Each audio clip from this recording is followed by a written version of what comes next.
Assaalaomalaikum, greetings of peace. Today in the morning for Ina Siddiqui, and it's a very important topic I want to discuss today. It's about the cleanliness. Wherever we go, we leave our mark as a community, and this is not good. This is not right. We have to understand and remember that cleanliness is the half of our deen. Yes, and Muslim Canadians have a bigger responsibility to actually leave that mark and show people that we do care about the environment, about the facilities we are using, and about our own community's impression, actually.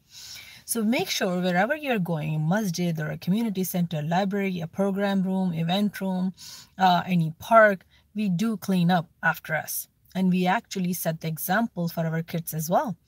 If you litter, your kids will follow. Younger kids, we say monkey see, monkey do. And this is exactly what happens. They mimic the behavior of their adults, so they don't care.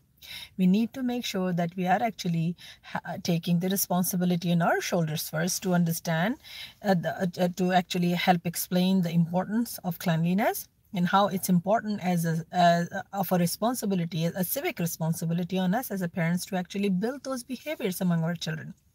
So make sure next time you're using a public washroom, using a masjid washroom, you're leaving it clean. And yes, don't forget to throw your own garbage. And also, very important to actually make sure that you take your responsibility to do the cleanup at a masjid.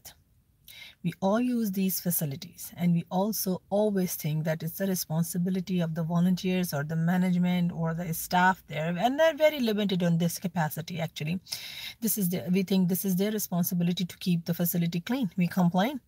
No, this is our responsibility. We use it, right? So we're not supposed to abuse it. We're not supposed to make a mess. We need to share the responsibility. We need to understand the responsibility, and we also do need to make sure that we send a very strong message to the rest of the world, and especially our kids.